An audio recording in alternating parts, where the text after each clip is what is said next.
Hi, I'm Joyce Stech, and welcome to the Joyce Stech podcast. Let's talk beyond the surface. Hey, what are we going to be talking about today? Ho ho! Sin, sacrifice, and surface. Woo! Okay, are you ready for that one? It's going to be a winner. All right, look forward to going forward. Hey, beautiful souls. Welcome back to Let's Talk. I'm Joyce Stech, and today, woo, sin, sacrifice, and service. This is going to be good. Get your comments in now. Okay, so that being said, if episode 1 really cracked open the truth about debt, this one is about the hidden emotional economies we call virtue. Yeah, the systems that teach us to be good and we must suffer. And today we're going to unravel the ancient three-headed illusion of sin, sacrifice, and service. So please, I want to tell you right up front, this is not religion bashing. Not at all. It's energy decoding. It's us to be able to look at things. So please do not take this the wrong way, because that is not what it is about. Trust me. And by the end, you're going to see how much power you actually leak every time you mistake obligation for devotion. Whew, and take a breath here. So let's reframe some of the myths that you might have around this, okay? First of all, sin is the belief that existence itself owes an apology. Existence itself, right? It owes an apology. Like, how many times have you said that? Like, I should never been born. Like, I was born, so I owe this stuff. That kind of thing. Sacrifice is the performance meant to earn forgiveness for simply being. It's about performance. And by performing, if we do things correctly, if we do the right things, then we'll get forgiveness just for simply being who you are. I have to forgive myself because I find laughter and humor in things. You get it? Simply being who you are. And then service is the distortion that love must always cost something. Wow, that's called conditional love, isn't it? If you do this to me, I'll love you. Wow. And then we put it somewhere distorting that. It's like, well, that's giving service to the person so that if I service them correctly, they'll love me. Whoa. So let's think about some of these things, where they come from, to get more like, talk more home to me. Okay, how about generational martyrdom? That sounds like great in a word, but what is it? My mom's worth was measured by exhaustion. How many of you have grown up? I come from a very northern European background.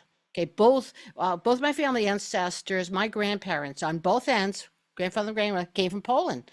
They came from Poland, all of them. Okay, so I'm second generation. Actually, the first generation were my parents, right? My father only spoke Polish till third grade. All right, so you get the idea here. All right, very Northern European kind of thing going on. And if you have the backgrounds, and I'm not talking again cultural, I'm not bashing it. I'm just saying let's look at this like it comes with the package here. It's a cultural energetic, guys. That if you sat on the couch, I don't know about you, but in our family, if you sat on that couch and just said you wanted to relax, there was something wrong with you. What would they call you? You're kind of a bag of shit, right? Like, you're useless. What kind of person are you? You're lazy, good for nothing, because you just want to take 5 minutes out and sit or take Sunday off. Okay, there was a movie I just watched. What was it about? My father. If you've never seen that movie, I love De Niro. So, of course, he's a New York kind of guy, right? I mean, our New Yorkers stick together. But De Niro is in this movie where the kid is saying in the very beginning, like, this was my father. Like, if you sat for 2 seconds, there was something wrong. As soon as you woke up, you're either washing the car or washing dishes or cleaning the house. But it was like, it was measured by exhausted. You have to be exhausted. If you weren't exhausted by the end of the day, you were kind of a lump of crap. All right. So if you came from that, or if you live in that, or are you projecting that to your kids? Because if you came from, it's like, come on, everybody, what are we doing now? What are we doing now? What are we doing now? How about if we're not doing anything? Could we just sit on our butts and just, like, chill? Yeah, there's something wrong with that? You're lazy if you do that. How many of you have this kind of construct in your background? It's crazy stuff, but how many of us have that? Well, more than I want to say. How about healers? This is a good one. Healers. I work a lot with healers and very high level spiritual people who are wonderful, but they overgive. They overgive until they freaking collapse. You can't give anymore. Like, let me give you some more. Like, they need more than that. Okay. I'm guilty of all these, by the way. Anything I'm saying, I don't learn from a book, guys. I learn from experience, from having done this more than one time or trying to how to overcome it. That's why I can help you overcome stuff. Why? Because I've overcome a lot of these things. Maybe not overcome, but at least I see them. At least I make choices about them. So they're not running my life. I have a choice if I want to continue this or not. Healers who overgive until they freaking collapse. You cannot give enough because it's generous and I'm here for service. Wow, we're gonna explore a little bit of that, okay? Entrepreneurs, okay, oh, who feel guilty. I'm guilty for charging a fair value. A fair value. Am I guilty of that one? Yeah, sure. Because I want everybody. I'm here for service and I'm here to give everything and I want everybody to have opportunities. You know? I mean, it's crazy stuff. But how many feel guilty for charging a fair value? What is your worth? I mean, this has so many other implications in it.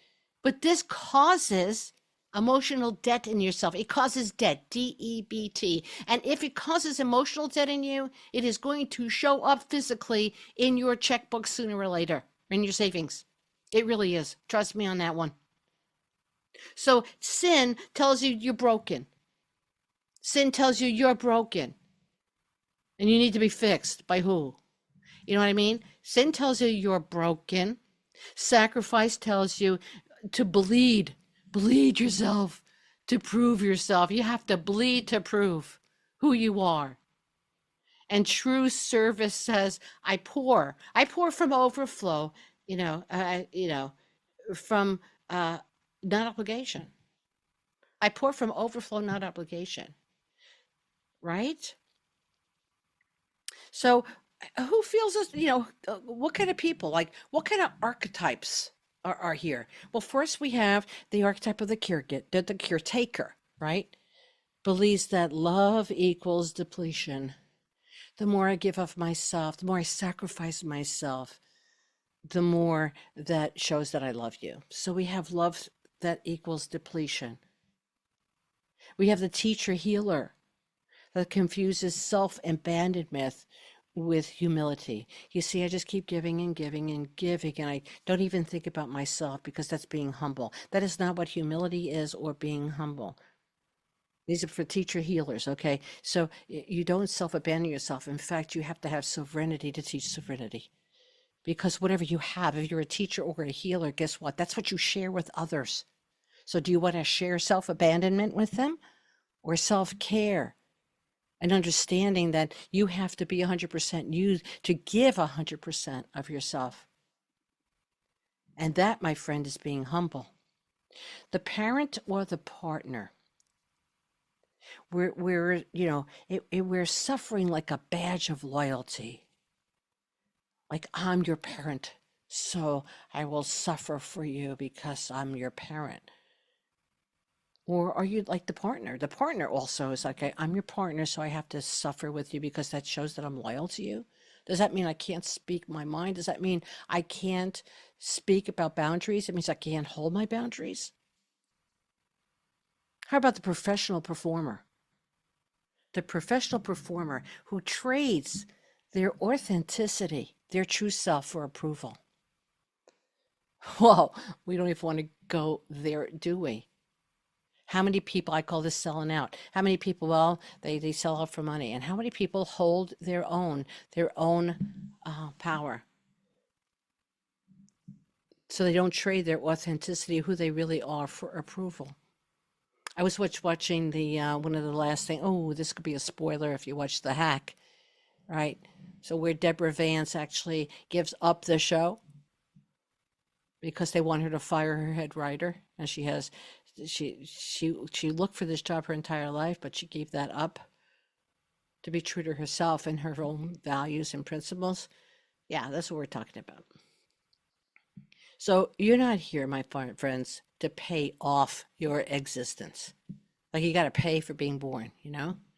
You're not here to pay off your existence. You're here to live it out loud. Yeah, live it out loud. Be you unapologetically.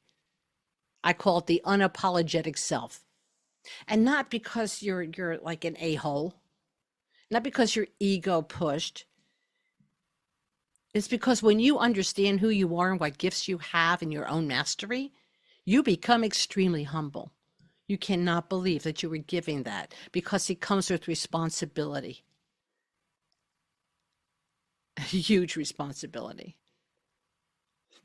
Okay, so breathe through this. I'm on a roll right now. So I would like to place your hand on your heart if you feel it and just say, I release the vow that my goodness requires my pain.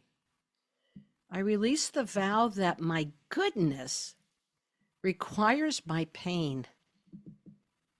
I am forgiven because I was never condemned. I am forgiven because I was never condemned. My service is sacred because I am alive. My service is sacred because I am alive. And I let love serve through me, not drain me. I let love serve through me, not drain me. And breathe.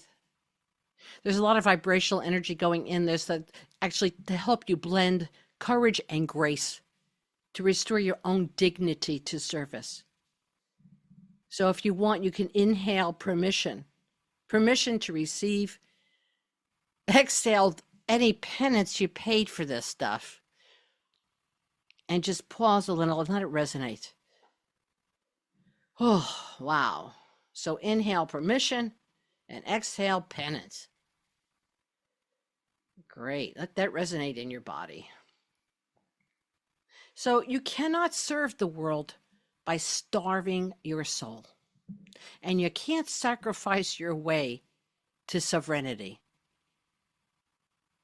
Because everything I mention is for you to think about. If something has tagged on you, like you like, whoa, and you said that, like, I don't know where I went, but it really, I started thinking about things or it triggered something in me. I wrote down where those triggers were. Write to me where those triggers were. I'd love to have you, I call them the Q&Is, man. Give me your questions, but give me your insights. Give me your stuff. Let's say, when you said that, what did you really mean by that? That's a question. Or when you said that, man, I remembered I couldn't watch, Saturday morning cartoons because my mother would say, we had to clean our room, so we had to do this because it was obligation. These are things I remember. My sister and I still to this day do not want to cook. I'm getting over it a little bit because I'm working on it. Because when I realized it, I saw my mother and I went through life and watched it. Everything that I viewed that I could remember was cooking, like having dinner, having people over. Forget that, the holidays was total obligation. There was no joy in it. I never saw her like I would know. It was always like I look at her face. I could see her face. I've never seen a happy face. And the only thing that brought this to my recognition, by the way, was my son's a chef. So one of my sons is a chef. He went to the Culinary Institute of New York. I say that because I'm really proud of him. He owns a restaurant, right? And I remember this Thanksgiving we had that he said, we'll host it. And he hosted this amazing thing. And people, we always wound up having people that didn't have somewhere to go. It started out with like 9 people, family and then wound up to 11 and then 13. But as they added people on at the last minute, they actually got more and more excited about this, where I was freaking out if I had to make a salad. All right. And I would get a pre-one done anyway. So you get it? My idea of Thanksgiving, we went to a restaurant. I made reservations for all you can eat buffet. You got it? So yeah, how weird is that? Really? right? Think about that. That's like crazy stuff. Anyway, that's the truth. So what triggers for you?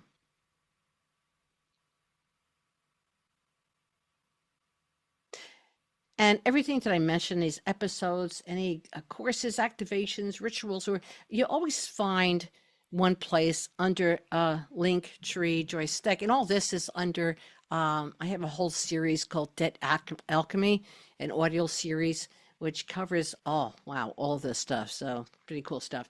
And that's your field guide to do the work in case you want more information. And please, I'm always open to receiving your questions and insights.